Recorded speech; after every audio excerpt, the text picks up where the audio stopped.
오늘이 성령 강림 주일입니다. 오늘은 성령 충만한 교회, 이런 제목의 말씀 함께 나누겠습니다. 예수님에게는 세례 요한이라는 사촌 형님이 한 분 계셨습니다.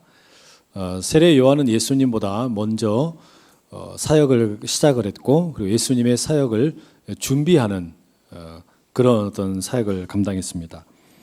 그런데 우리가 세례 요한이라고 이렇게 부르는 것처럼 그의 별칭이 이 세례입니다.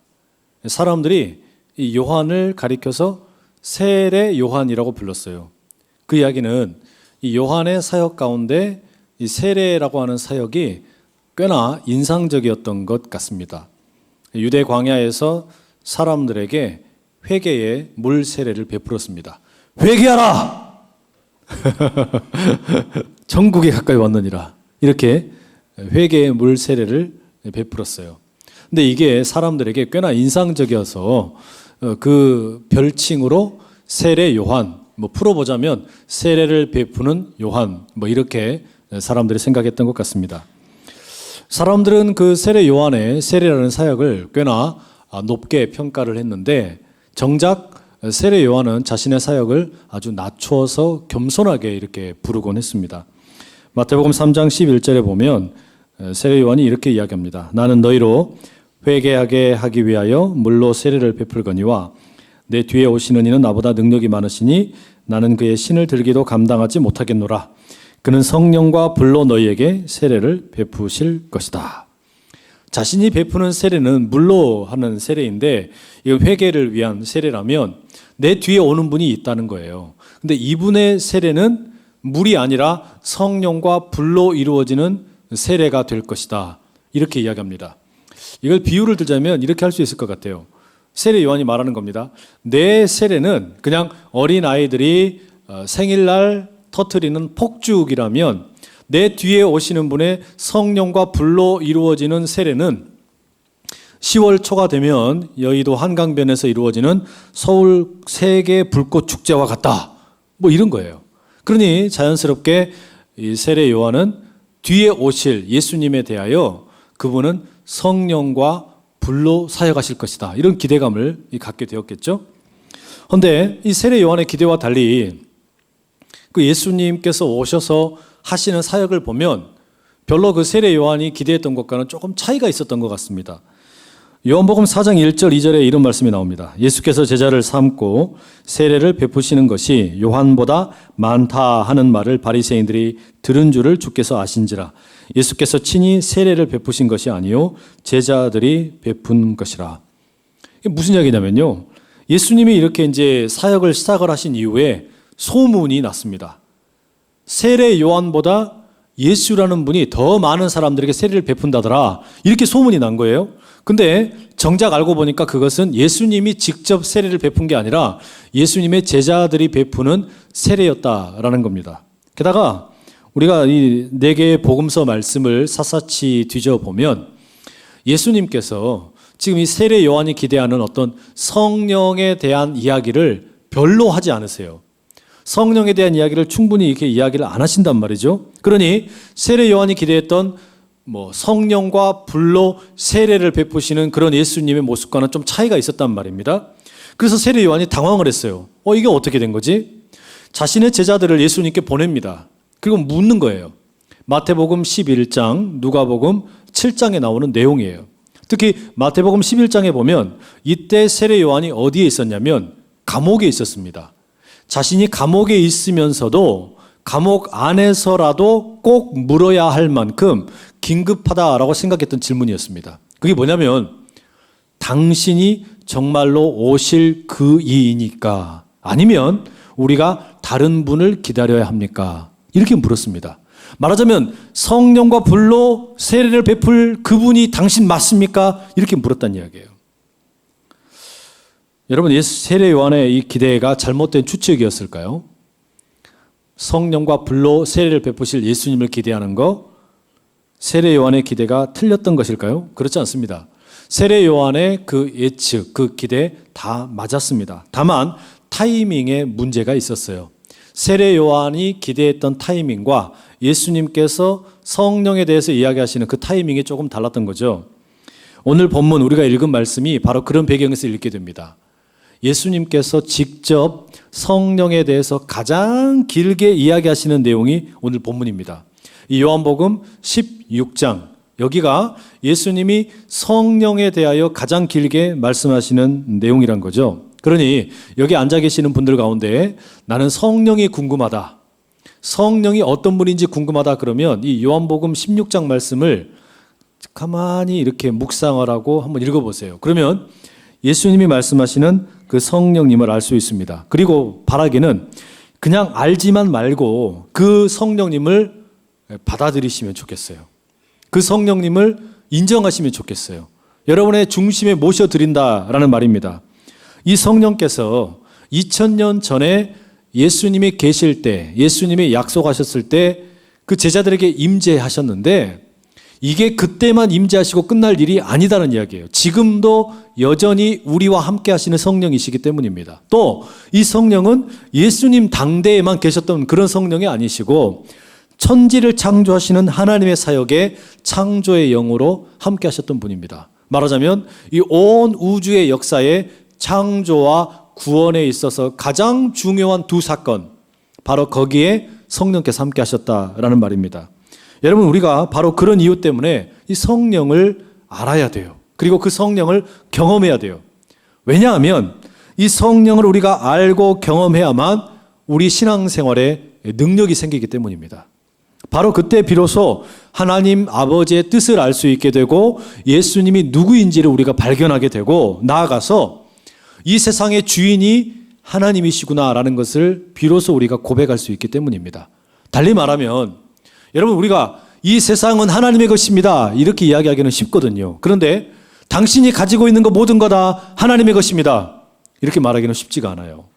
당신의 재산도 하나님의 것이고 건강도 하나님의 것이고 학벌도 하나님의 것이고 앞으로 결혼하게 될 결혼의 계획, 미래, 시간, 공간 이 모든 거 다 하나님의 것입니다. 이거 고백하는 거 쉽지 않은데 이 고백이 나오게 되는 열쇠가 어디에 있냐? 성령에게 있다는 이야기예요. 내가 성령을 경험해야 이런 고백이 가능하다라는 겁니다. 자, 그럼 오늘 본문에서 예수님께서 성령에 대해서 말씀하시는 내용이 뭐가 있느냐?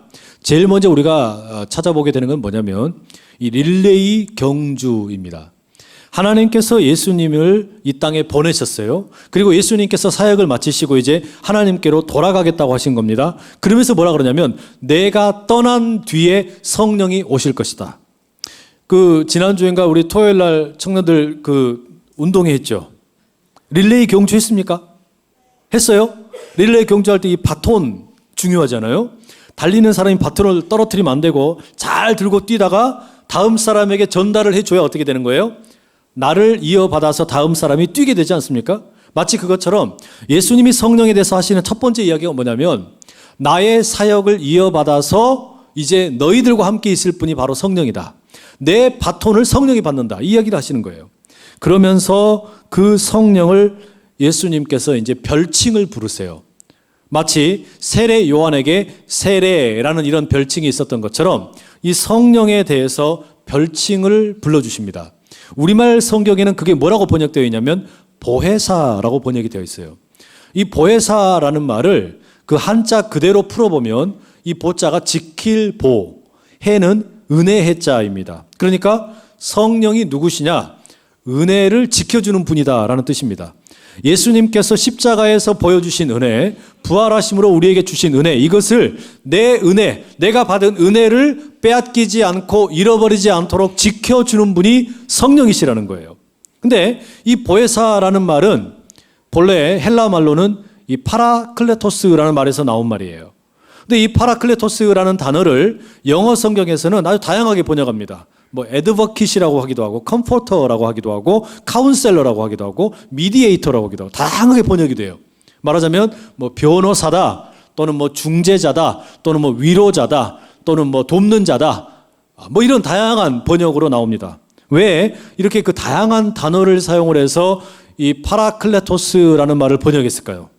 그 이유는 이 파라클레토스, 이 성령의 별칭을 하나의 단어로 표현한다라는 것이 쉽지 않기 때문입니다. 하나의 단어 속에다가 파라클레토스가 가지고 있는 모든 의미를 다 담기가 어렵기 때문이에요. 이 파라클레토스라는 이 성령의 별칭은 합성어입니다. 파라라는 말과 칼레오라는 말을 합쳐놓은 거예요. 여러분 그 조금 유식해지고 싶으시면 헬라 말이나 라틴어를 공부하면 유식해집니다. 요즘에 그 유행하는 어떤 브랜드 이런 이름들 가운데 아주 많아요. 뭐 헬라 말도 많고 그 다음에 라틴어도 아주 많아요. 그래서 그냥 이렇게 한 번씩 그냥 좀 뭔가 있어 보이고 싶으면 헬라 말이나 라틴어 공부해 놓으면 좋아요. 근데 이 파라클레토스가 두 개의 단어를 합친 거거든요. 파라와 칼레오. 파라라는 말은 옆에 가까이 이런 뜻이고 칼레오는 부른다라는 뜻이에요. 그러니까 파라클레토스는 뭐냐면 내 옆에 가까이에서 나를 불러주는 분입니다. 내 옆에서 나를 가까이 불러주는데 그 나를 불러주는 그분이 법정에서는 변호사가 되는 것이고 상담실에서는 상담사가 되는 것이고 기도실에서는 기도자, 중보자가 되는 것이고 슬픔을 당하는 경우에는 위로자가 된다. 그런 의미입니다. 이게 파라클레토스라는 말의 의미예요.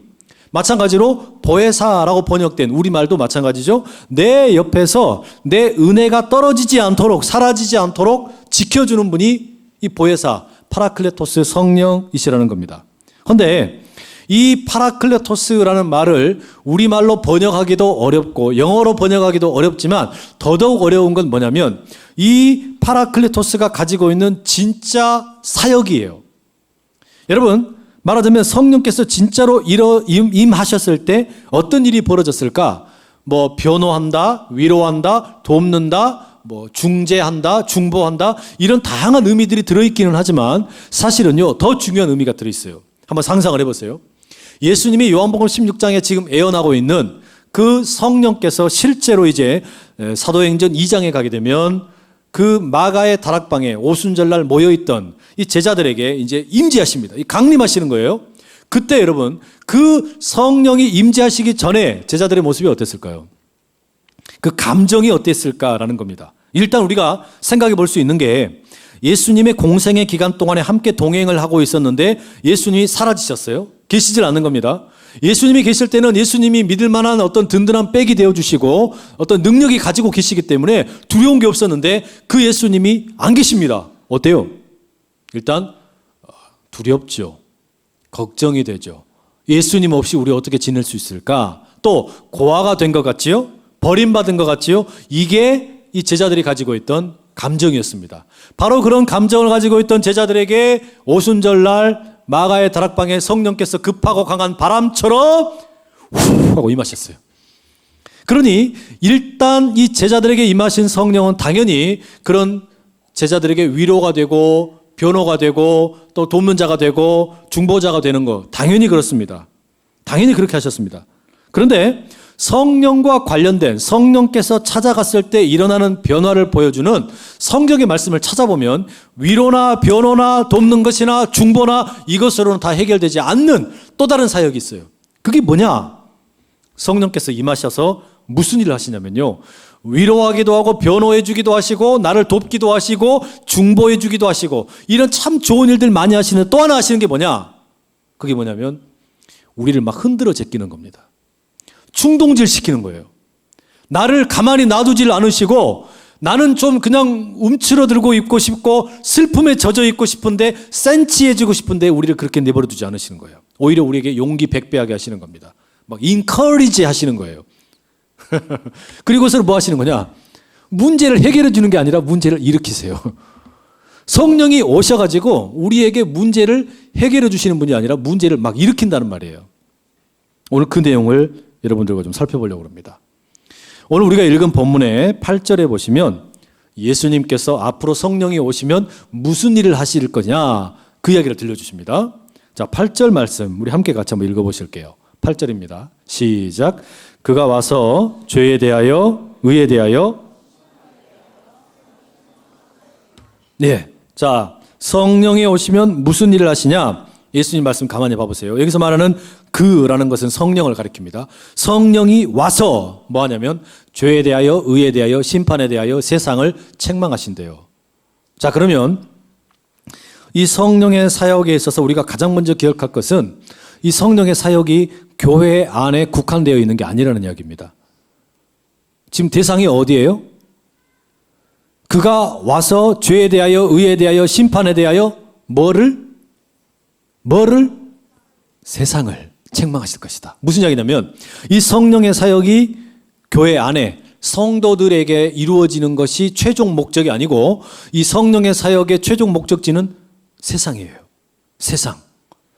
여러분, 우리는 사실 이 성령의 사역을 교회 안에, 내 안에 가두어 두는 경우가 많아요. 그런데 예수님 뭐라 그러세요? 그렇지 않다. 이 성령의 사역은 세상을 향하여 나가는 것이다.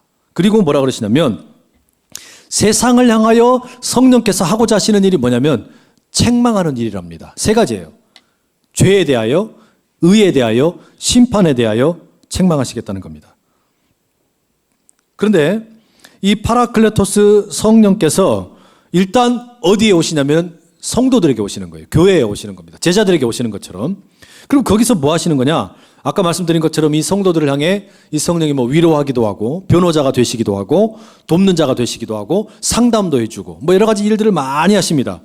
그런데 이 모든 것을 뛰어넘어서 하시는 게 세상을 향한 책망이에요. 말하자면 여러분, 오늘 예배드리러 나올 때 여러분 뭐 가정에 좀 문제가 있어서 이 문제가 좀 해결되기를 구할 수 있겠죠. 그러면 성령님 도와주세요. 기도합니다. 그럼 도와주세요. 또 내가 건강이 별로 좋지를 않아요. 그러면 당연히 성령께서는 치료의 영이 되셔서 치유의 영이 되셔서 우리의 건강을 회복시켜 주십니다. 또 내가 학업을 감당을 해야 되는데 또 일터에서 일을 해야 되는데 지혜가 필요해요. 누구든지 지혜를 구하면 꾸짖지 아니하시고 주시리라. 성령께서 여러분에게 지혜를 주십니다. 또 성령님 내게 제발 배우자 좀 허락해 주세요. 구하는 대로 주실 줄로 믿습니다. 아멘, 아멘 한 분들은 그대로 될 거예요. 그런데 이 성령께서 그렇게 여러분 우리의 필요를 따라서 뭐 그게 경제적인 것이 되었든 뭐 가정의 문제가 되었든 또는 재정적인 문제가 되었든 응답을 해주시는데 이 모든 일들보다 더 중요한 이 파라클레토스 성령의 사역은 세상을 책망하시는 일이다라는 겁니다. 이 성령의 이 어떤 세상을 책망하시는 내용이라는 게 성령을 경험하면 자연스럽게 나오게 돼요.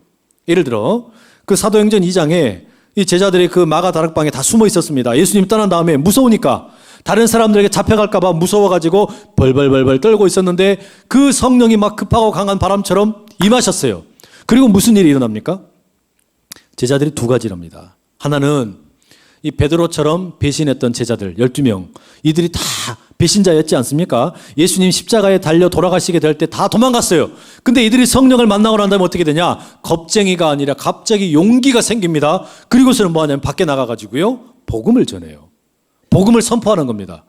이 복음을 선포하는 것이 얼마나 능력이 있었는지 이 제자들의 복음 선포로 인해서 하루에 3,000명씩 회개했대요.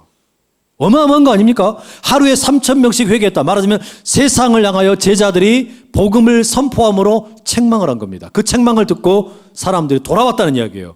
두 번째 한 일이 있어요. 이 제자들이 두 번째 한 일이 뭐냐? 세상 사람들에게 복음을 선포했을 뿐만 아니라 그 복음을 들은 사람들에게 이야기합니다. 너희들 하나님 붙들고 사는 사람이 어떻게 사는지 보고 싶다면 우리를 봐라. 그리고 뭐라고 나옵니까? 성경에 믿는 사람들이 다 함께 모든 물건을 서로 통용하고 재산과 소유를 다 팔아 각 사람의 필요에 따라 나누어서 썼다. 완전히 새로운 공동체, 교회를 이루었다라는 겁니다. 세상에서 한 번도 본 적이 없는 그런 공동체예요. 사람들이 모두가 다 어떤 그 사유 재산을 가지고 그리고 자기 어떤 이익을 추구하면서 사는 것이 당연한 세상의 법칙인데 이 성령을 경험한 이후에 이 사람들이 이런 완전히 새로운 경제 공동체, 정치 공동체를 이룬 거예요. 이걸 와서 봐라. 자기들의 모습을 보여주면서 뭐 하는 거냐? 그렇게 살지 못하는 세상을 책망했다라는 겁니다. 그러니까 두 가지로 책망한 거죠. 성령께서 하시는 세상을 향한 책망, 교회를 통해서 성도를 통해서 세상을 책망하시는데 복음을 선포함으로 또 하나는 복음을 살아내므로 세상을 책망하시는 거예요. 예수 그리스도의 복음을 선포해서 세상을 책망하고 예수 그리스도의 복음을 따라서 살아가는 모습을 보여줌으로 세상을 책망했다라는 겁니다. 여러분 이게 오늘도 이런 성령의 사역은 전혀 다르지가 않습니다. 이 성령의 사역은 과거 2000년 전에 예수님의 제자들에게만 있었던 일이 아니고 오늘 우리에게도 꼭 필요한 사역이라는 이야기예요. 오늘도 우리 모든 성도들과 교회는 이 성령의 충만함을 경험할 필요가 있다라는 말입니다. 그래야 우리가 이 초대교회처럼 담대하게 복음을 전함으로 인하여 세상을 책망하고 복음을 살아냄으로 인하여 세상을 책망할 수가 있는 겁니다. 그런데 지금 무슨 일이 생기는 거냐면 이 세상이요, 이제는 우리에게 오히려 권면을 합니다. 성도 여러분, 교회 여러분, 제발 성령 좀 받으십시오. 이렇게 이야기하는 거예요. 이 부끄러운 일이죠. 우리의 명예가 실추된 겁니다. 그러니 작정을 해야 됩니다. 작정을 해야 돼요. 내가 성령 충만한 성도가 되고 교회를 세우기로 작정을 해야 된다는 이야기예요. 이게 우리에게 너무나 필요한 일이에요. 부끄러워졌어요. 이 은혜가 오늘 성령 강림절에 여기 함께 모여 예배하는 우리 여러분 모두 가운데 가득하시기를 축복합니다. 그러면 조금 더 구체적으로 예수님께서 말씀하시는 이 성령의 사역, 죄에 대하여, 의에 대하여, 심판에 대하여 세상을 책망하신다는 게 조금 더 구체적으로 어떤 것인지 좀 살펴보도록 하겠습니다.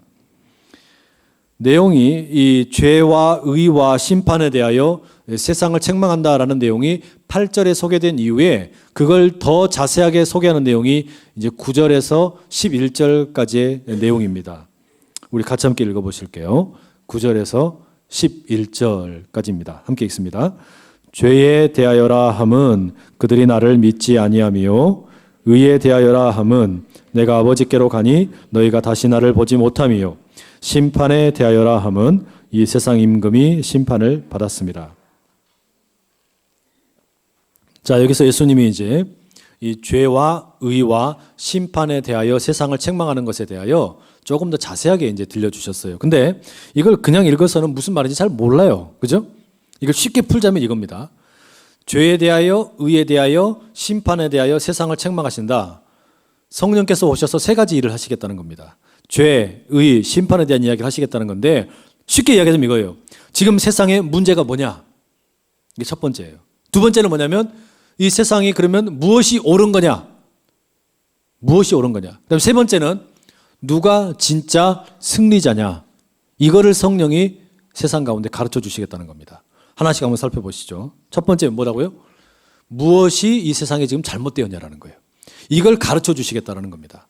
자, 여러분. 그런데 이 성령께서 이 세상에 지금 문제가 뭐냐? 이거를 가르쳐 준다라는 것은요. 그냥 문제가 무엇인지를 나열하는 것으로는 충분하지가 않은 겁니다.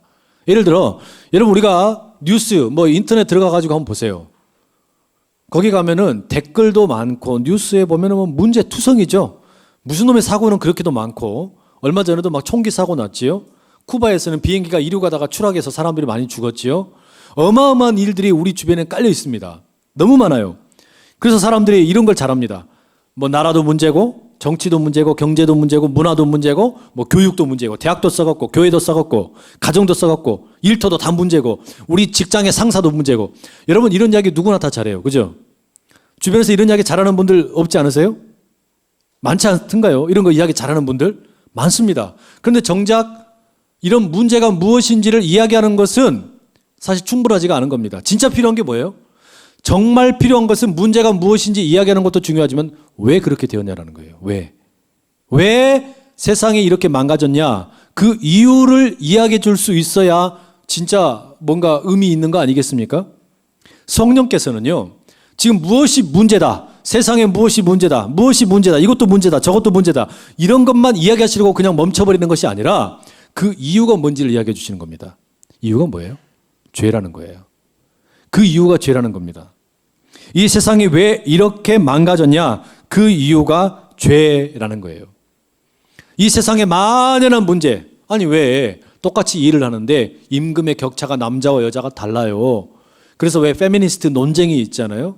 서로 간에 이렇게 어떤 성적인 이런 어떤 역할에 대하여 남성과 여성이 무슨 메갈 뭐라 그렇고 또 한남충 이런 말도 나오고 하여튼 무슨 댓글 쳐다보기가 무서워요. 얼마나 이게 논쟁이 치열한지 모릅니다. 우리나라가요. 이런 갈등 지수가 세계에서 제일 높은 나라 중에 하나입니다. 남성과 여성의 젠더 이슈가 제일 첨예하게 대립하는 나라 중에 하나가 우리나라예요. 또 빈부격차는 왜 이렇게 심합니까? 너무나 많은 어떤 그런 어떤 임금의 문제가 있죠.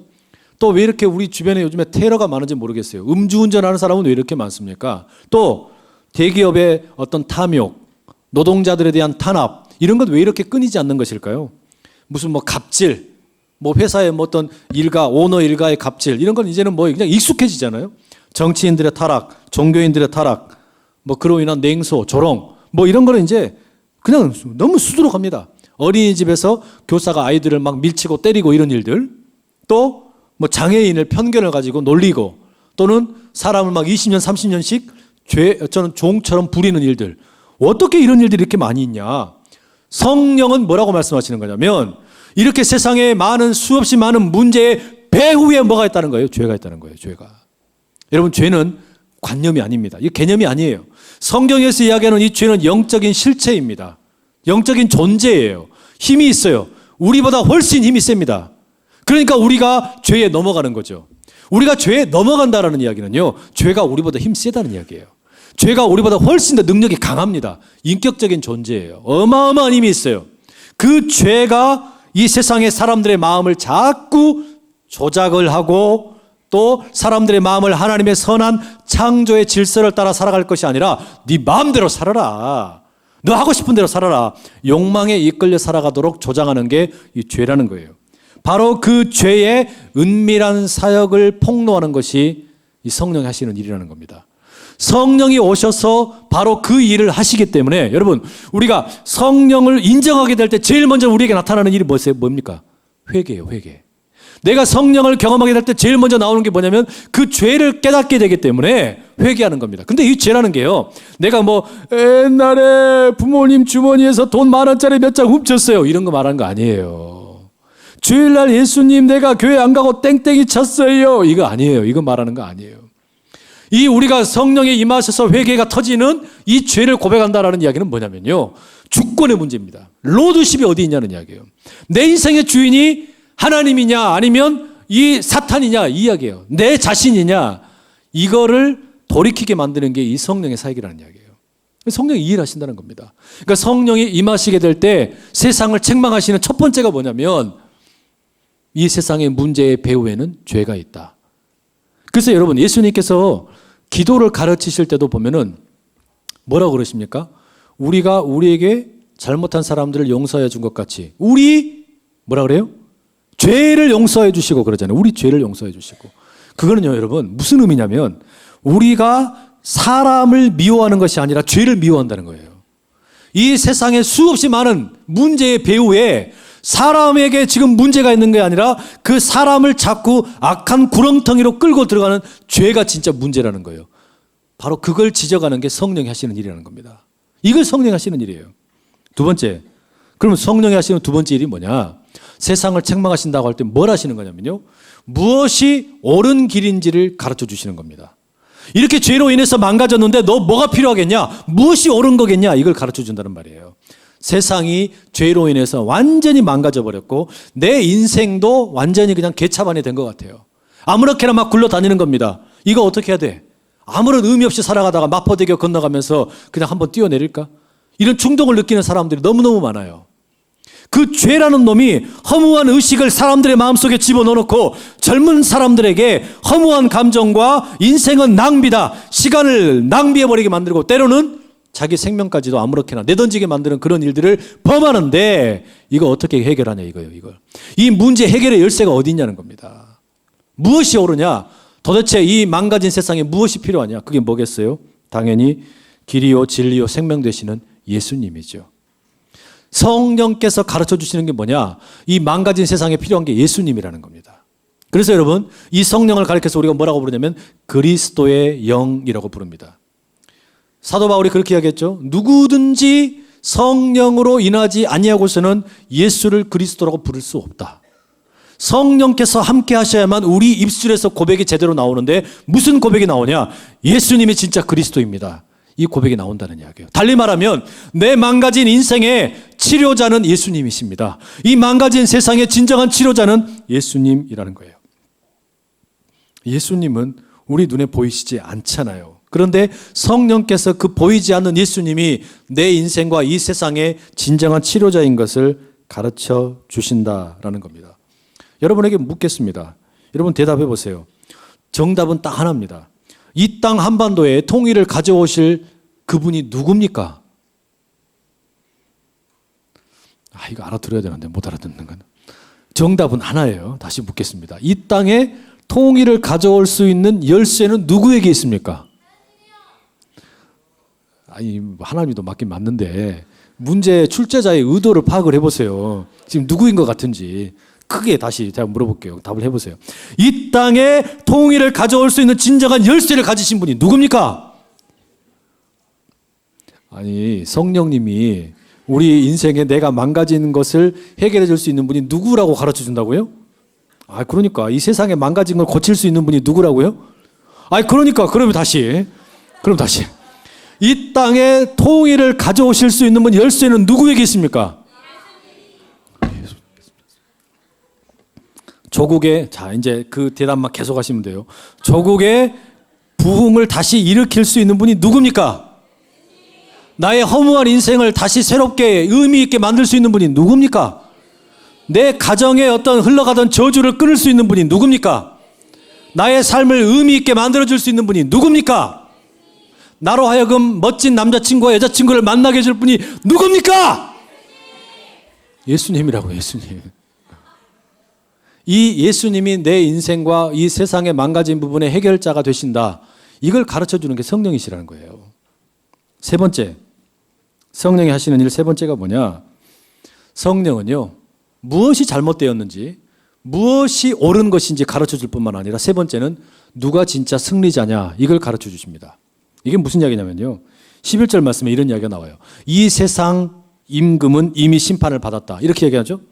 이 세상 임금은 이미 심판을 받았다. 여러분, 이게 무슨 이야기냐면 이 세상의 임금이라는 것은 지금 말하자면 죄를 말하는 것이고 사탄을 말하는 것이에요. 그런데 그 사탄이나 죄는 이미 심판을 받았대요. 왕노릇하던 그 사탄과 죄가 이미 심판받았다는 이야기는 그들은 가짜 임금이라는 거죠.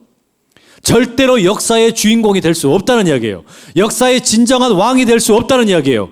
승리자가 될 수 없다는 이야기예요. 이 온 우주의 통치자가 될 수 없다는 이야기입니다. 그러면 누가 진짜 통치자는 이야기예요? 정답은 아까랑 똑같아요. 예수님. 예수님이 진짜 통치자라는 이야기예요. 이 세상의 승리자라는 이야기입니다. 그 예수님만이 진짜 승리자이심을 가르쳐주는 게 누구냐? 성령이시라는 거예요. 우리가 성령을 경험하면 그래서 이걸 깨닫는 겁니다. 이 세상에 지금 문제가 뭘까? 내 인생의 문제가 뭘까? 내 인생의 문제를 해결하는 그 옳은 길이 뭘까? 이 세상의 문제를 해결하는 열쇠가 무엇일까? 예수님인 걸 알게 해줘요. 그리고 믿게 만드는 겁니다. 누가 진짜 승리자냐? 지금 우리가 살고 있는 현실에서 보자면 잠깐은 사탄이 승리자인 것처럼 보이고 죄가 이기고 있는 것처럼 보이고 그 죄의 영향력 아래 있는 사람들이 잘 먹고 잘 사는 것처럼 보이지만 궁극적인 승리자는 누구라는 겁니까? 예수님이라는 거예요. 이걸 믿으라는 이야기예요. 여러분, 이 복된 소식이 여러분 가운데 능력이 되실 수 있기를 축복합니다. 이걸 여러분 성령이 임하였을 때 제자들이 경험한 겁니다. 그 마가의 다락방에 있던 제자들이 오순절날 이 성령을 경험한 거예요. 이 세상의 문제가 무엇인지 제대로 보게 되었고 이것을 해결할 열쇠가 어디에 있는지 보게 되었고 누가 진짜 승리자인지를 보게 된 거예요. 그러니까 이 겁쟁이들이, 이 제자들이, 예수님을 배신했던 이 사람들이 용기 100배에서 어떻게 되는 겁니까? 밖에 나가서 외치는 겁니다. 사람들! 세상의 문제는 죄 때문입니다. 이 죄의 문제를 해결할 수 있는 건 예수님밖에 없습니다. 예수님이 진짜 승리자입니다. 이걸 선포한 거예요.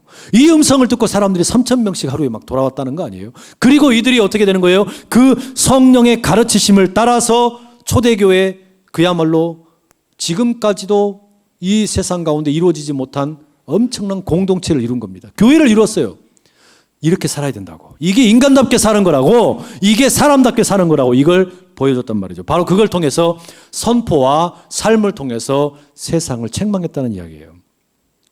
여러분, 우리가 사는 건 마음대로 되지 않죠. 그런데 이 성령 강림절에 지금 예수님께서는 뭘 말씀하시는 겁니까? 이 성령 강림절에 여러분들에게 물으시는 거예요. 너 어떻게 살래? 이 세상에 망가진 이유가 죄라는 거 알았고, 이 세상에 옳은 길은 예수라는 걸 알았고, 진정한 승리자가 예수 그리스도라는 걸 알았다면 너 어떻게 살래? 이걸 묻는 게 이 성령 강림절이에요. 어떻게 살래? 말하자면 편을 정해라는 겁니다. 누구 편에 설 것인지 정하라는 이야기예요. 예수님 편에 설래? 아니면 달콤한 유혹을 따라서 죄의 편에 설래? 잠깐의 욕망에 빠져서 이 죄의 노예로 살아갈래? 아니면 예수 편에 서서 살래? 이건 묻는다는 이야기예요. 어디에 설래? 여러분, 절대로 죄를 얕잡아 보면 안 돼요. 영적인 실체입니다. 아담과 하와가 선악과를 따먹게 될 때 그 뱀, 그 죄의 세력입니다. 예수님께서 그 뱀의 그 머리를 십자가로 밟으셨잖아요. 이기셨잖아요. 그러나 아직도 여전히 우리는 그 죄의 본성으로부터 완전히 벗어나지를 못했어요. 그러니 여러분, 우리가 쉽게 이기지를 못하는 겁니다. 그러니 여러분, 우리가 여기서 분명히 돌이켜야 돼요. 나는 주님께로 돌아가기로 작정합니다. 그렇게 작정하면 성령께서 여러분 우리를 지켜주시는 겁니다. 보혜사가 되신다는 거예요. 예수님이 내게 허락하신 이 은혜, 이걸 지켜주시는 분이 보혜사 성령 파라클레토스라는 겁니다. 그 성령을 온전히 붙드실 수 있기를 축복합니다. 1989년에 나온 해리가 셀리를 만났을 때라는 영화가 있어요. 그 요즘 어떤 그 로맨틱 코미디의 뭐랄까요, 그 원조라고 할 수 있습니다. 어제 보니까 그 밥 잘 사주는 예쁜 누나가 많은 사람들의 기대를 저버렸다고 막 댓글이 난리더라고요. 나 이 작가의 작품 다시는 안 봐. 막 이렇게 보이콧을 선언하는 그런 댓글들도 많더라고요. 제가 이 드라마를 본 적은 없어요. 그런데 무슨 이야기인지는 대략 알겠더라고요. 뭐냐면 사람들이 초반에 기대했던 내용과 다르게 이 로맨틱 코미디가 이상하게 흘러갔다는 겁니다. 여러분, 드라마도 우리 마음대로 안 돼요. 쉽지 않은 겁니다, 인생이. 그런데 이 해리가 셀리를 만났을 때가 바로 그런 이 예쁜 누나의 원조격입니다. 그런 드라마예요. 그런 영화예요. 이 영화에 보면 남자 주인공인 이 해리가 자기 다른 남자친구랑 같이 함께 그 미식 축구 경기를 보러 그 스테디움에 찾아가는 장면이 있습니다. 그리고 두 사람이 경기를 보는 게 아니라요, 둘이서만 계속 이야기를 주고받습니다. 경기가 뭐 어떻게 진행이 되는지 관심도 없어요. 그리고 둘이 주고받는 내용의 대부분의 내용이 뭐냐면 이 해리라는 남자 주인공이 아내하고 이혼을 했어요. 그리고서 뭐라고 얘기하냐면, 아니 친구야, 내 인생은 도대체 왜 이렇게 처음부터 끝까지 슬픈 일밖에 없냐, 되는 일이 없다, 한탄을 하는 겁니다. 막 어두운 이야기, 답답한 이야기, 힘들다, 자기 인생이 너무나 심각하다, 그런 어떤 불행한 대화가 둘 사이의 대화를 막 지배하고 있어요. 근데 여기서 참 그 어떤 그 로맨틱 코미디의 정수, 이런 어떤 슬픈 대화가 가득한 장면에 갑자기 웃기는 장면이 나옵니다. 그게 뭐냐면요, 왜 여러분 우리가 경기장에 이렇게 가면 사람들이 응원을 할 때 파도 타기 응원을 하잖아요. 앉아 있다가 벌떡 일어나고 만세 와 부르고 다시 또 앉고, 한 바퀴 돌고 또 내 순서 되면 또 다시 타이밍을 잘 맞춰가지고 일어났다가 만세 부르고 이거 하잖아요. 근데 이 두 사람이, 이 남자 해리랑 그 친구가 둘이서 지금 너무 슬픈 이야기, 너무 진지한 이야기, 자기 삶의 인생에 너무나 어렵고 힘든 이야기를 막 하는데 사람들이 파도 타기 응원을 하는 겁니다. 그리고는 자기들 순서가 됐어요. 그러니까 이 사람 둘이서 인상 쓰면서 이야기하다가 사람들이 일어나니까 덩달아서 일어나가지고 만세 부르고 앉아서 다시 또 슬픈 이야기 하는 거예요. 그리고서는 또 이렇게 이야기하고 있으면 또 그 파도 타기가 몰려옵니다. 그럼 어떻게 해요? 또 앉았다가 일어나서 만세 하는 거예요. 여러분, 이게 뭐냐면 이게 성령께서 우리 가운데 임재하실 때 우리가 경험하는 일이에요. 성령의 파도가 우리의 슬픔에 가득한 이야기 속에 찾아오신다는 이야기입니다. 성령께서 함께 하시지 않으시면 우리가 이 세상 어디를 봐도요, 웃을 일이 없습니다. 좋을 일이 없어요. 답답한 일밖에 없고 늘 왜 내 인생 이 모양 이 꼴일까? 부모님도 마음에 안 들어요. 남자친구, 여자친구 처음에야 뭐 콩깍지 끼워갖고 괜찮지. 시간 지나면은요, 고놈이에요. 다 똑같아. 별로 재미가 없어요. 직장에 다니려고, 들어가려고 그렇게 열심히 노력해가지고 들어갔어. 근데 갔더니 어때요? 맨날 야근시키네. 사장님 미워요. 밉다는 말밖에 안 나와요. 그래가지고 어떻게 되는 겁니까? 건강 해치고, 문제 생기고. 뭐 결혼하면 무슨 해결책 나올 줄 알아요? 결혼해도 자식 새끼들이 또 속썩여요. 예? 그 집 하나 마련하려고 그러면요, 돈도 없어요. 얼마나 힘든지 몰라요. 세상에 어디를 봐도 별로 좋을 일이 없다는 이야기입니다. 그런데 그 슬픔 가득한 이야기 가운데 파도가 물려오는 겁니다. 평소 같으면 내가 절대로 반응하지 않을 파도가 밀려와요. 그리고 우리로 하여금 어떻게 하는 겁니까? 성도야, 자리에서 일어나라! 만세를 불러라. 소리를 질러라. 예수님이 이 땅을 지배하시는 것을 믿어라. 여러분, 이게 성령이 하시는 일이에요. 가만히 내버려두면 우리가 그냥 인생의 슬픔에 노예되어서 살아가는데, 이 성령의 파도가 우리 가운데 휘몰아치면 우리로 하여금 정신 차리게 만드는 겁니다. 그리고 무슨 일을 하게 하는 겁니까? 평소 같으면 절대로 하지 않을 일을 우리에게 하게 만드시는 거예요. 성령께서 임하셔서 평소 같으면 절대로 내가 하지 않을 일을 감당하도록 막 도우십니다. 막 밀어내는 거예요. 그게 뭐예요? 예를 들면 이런 겁니다. 갑자기 성령을 경험하고 나니까 미친 사람처럼 막 방언으로 기도를 해요. 밖에 나가가지고 소리를 높여 부르면서 찬양을 부릅니다. 가만히 있지를 못해요. 주체하지 못해요. 그냥 아무것도 아닌데 감격이 넘치는 겁니다. 밖에 나가서 담대하게 복음을 전하게 되는 능력이 생기는 겁니다. 스스로를 향해서 내 인생은 왜 이 모양 이 꼴일까? 늘 부정적인 이야기들만 가득했던 내 자신을 향해 스스로를 향해서 이제 외치는 거예요. 긍정적인 예언을 하는 걸 배우는 겁니다. 내가 할 수 있어. 내가 아무리 지금 이렇게 주변의 여건들이 불행한 일들이 가득해도 나 할 수 있어.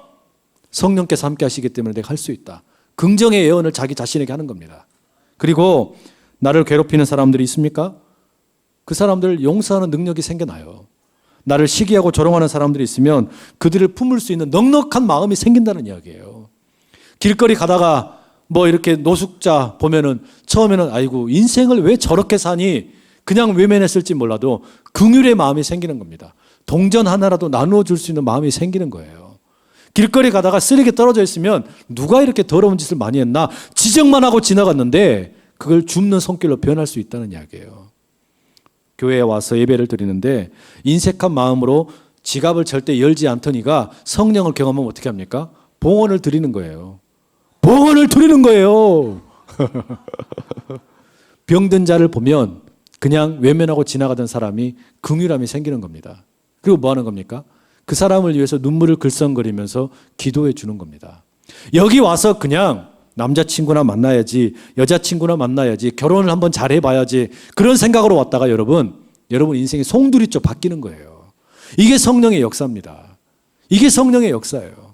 여러분은 이거 무슨 이유 때문에 이 자리에 오셨는지 모르지만 왔을 때는 그냥 왔을지 모르지만 성령이 여러분 한번 제대로 만나시면 이제 여러분 도망갈 방법이 없어요.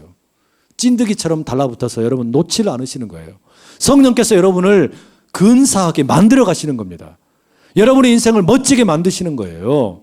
알아서 내 마음대로 죄의 노예로 욕망을 따라서 사탄의 앞잡이 되어 살아가는 그런 인생 아니라 사랑의 능력을 믿고 살아가게 만드는 겁니다. 어제 그 영국의 그 왕세자가 결혼했죠.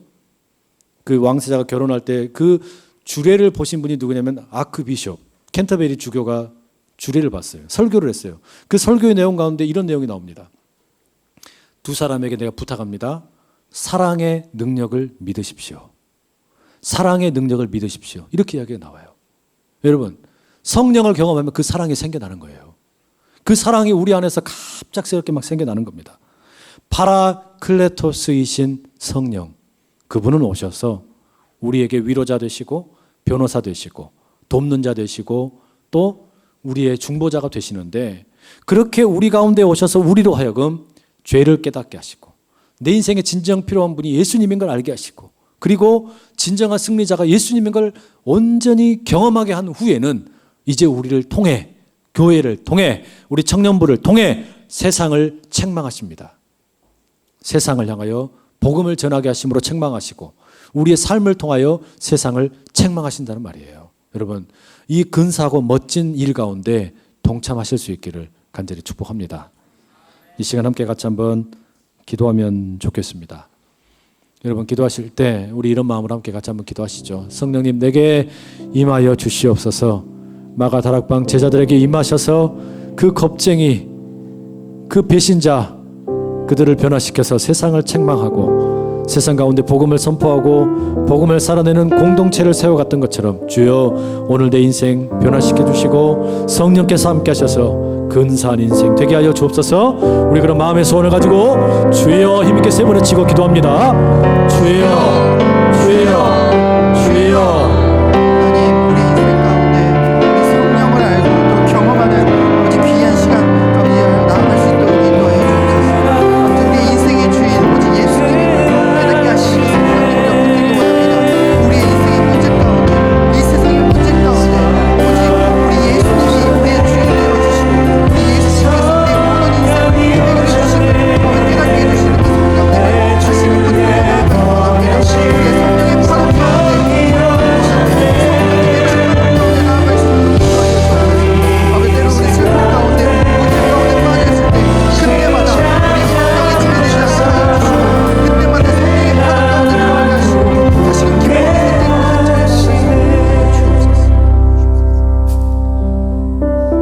주님, 약속하신 성령을 부어주시니 감사합니다. 죄에 대하여, 의에 대하여, 심판에 대하여 우리가 먼저 깨닫게 하시고 위로자 되시고 변호자가 되시고 중보자가 되시고 돕는 자가 되시고 이제 우리를 변화시키셔서 안주하지 않게 하시고 이 교회 바깥으로 나가 세상을 책망하는 일에, 세상을 향하여 복음을 전하고 복음대로 살아가는 모습을 통해 세상을 책망하는 일에 우리가 쓰임받게 하시니 감사합니다. 주님, 한 번뿐인 인생 죄의 노예로 사탄의 영향 가운데 욕망을 따라 살아가는 허랑방탕한 인생 되지 않게 하시고 우리 주 예수 그리스도 붙잡고 살아가는 위대한 하늘의 사람들 다 되게 하여 주시옵소서. 예수님의 이름으로 기도합니다.